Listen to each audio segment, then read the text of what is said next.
Deploying software across multiple clouds is one of the biggest hurdles in modern tech. If you get it wrong, well, the consequences can be pretty catastrophic. But if you get it right, you build this unshakable confidence in your delivery pipeline. So in this explainer, we're going to break down a really powerful strategy to do just that, architecting cross-cloud deployment rings. Okay, let's just jump right into the deep end. This is the question, isn't it? This is what keeps engineers up at night. You've got this amazing new feature, or maybe a critical bug fix, and millions of people are waiting. So how do you push that update live, all over the world, without that terrifying risk of causing a massive outage? Because, let's be real, the stakes are incredibly high. We've all seen the headlines, right? One bad push, just a single flawed line of code, and boom, your service is down. For everyone, everywhere. We're talking lost revenue, a damaged reputation, and a frantic all-hands-on-deck emergency. The risk is just huge. So how do the pros handle this? Well, they use a strategy of controlled rollouts. It's a disciplined, really professional approach, and it's called deployment rings. It is designed to turn that potential chaos into total control. So what in the world is a deployment ring? Think of it like this.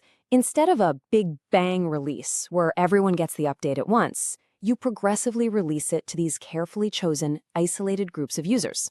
Each group is a ring. And the key idea here, the whole point really, is to limit the blast radius. If something goes wrong, it only affects a small, contained group, not your entire user base. At its heart, the concept is actually pretty simple. You start with the absolute safest group you can, your own internal users, right? The lab. This is where your own teams can hammer on it and find bugs. Once it passes that test, you expand to the next ring, the preview. This could be, some external beta testers or maybe some early adopters. And only after the software proves it's stable there, do you finally roll it out to the last ring. Everyone, the whole world. So that's the basic idea. But let's be honest, modern systems are rarely that simple, are they? So let's take this really powerful concept and apply it to a much more complex and very real-world scenario, deploying software across a multi-cloud environment. This is where the strategy really starts to shine.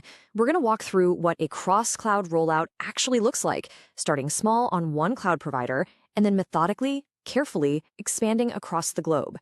So phase one, our first ring, is deployed, let's say, to a specific AWS region. The only users are our internal teams. This lets us validate the core functionality on real infrastructure. Once that's stable, we move to phase two. We expand to a totally different cloud provider, maybe Azure in Europe, for our external beta testers. Now, we're not just testing the software, but how it performs in a completely different cloud ecosystem.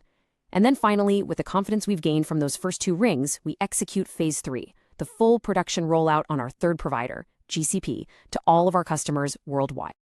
This quote just nails the whole philosophy. Each one of those phases we just saw, from AWS to Azure to GCP, it's a controlled ripple. You watch its effects, you gather the data, and only then do you let it expand. It is the exact opposite of a high-risk, hold-your-breath, tidal wave deployment. Okay, so we've got our rings, but that brings up a really critical question. How do we decide when it's safe to move from one ring to the next? This can't be based on feelings or just a hunch. It has to be about data. So let's look at the rules of promotion. Right, think about it. You've deployed to your internal users on AWS. Everything seems fine.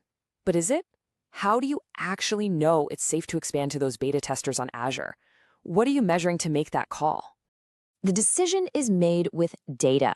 You use these clear, non-negotiable criteria as a go, no-go checklist.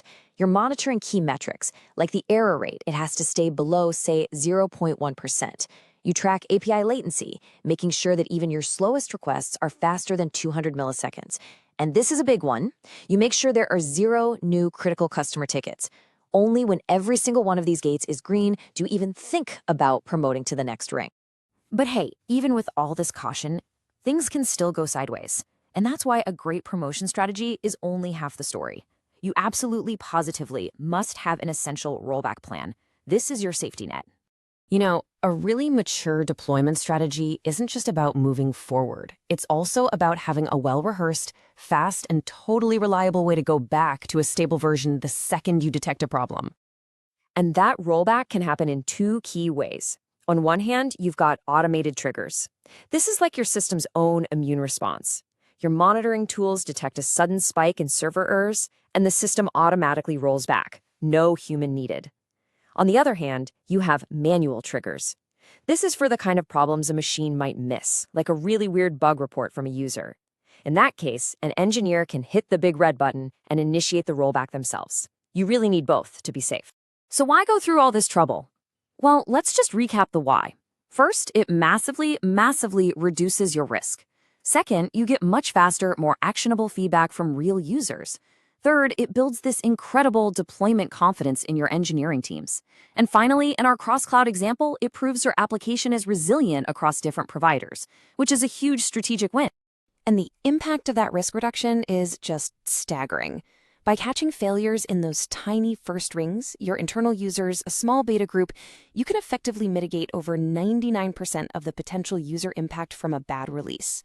Just think about that for a second. You're protecting virtually your entire customer base from any potential issues.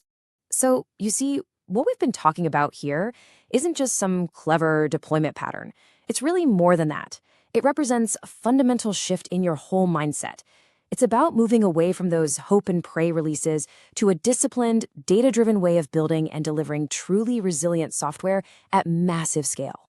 So as we wrap up, just remember that this strategy is so much more than a technical process. It's a commitment to being resilient and being in control.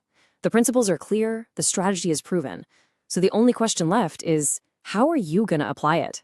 Once your rings are built, what risk will you conquer next?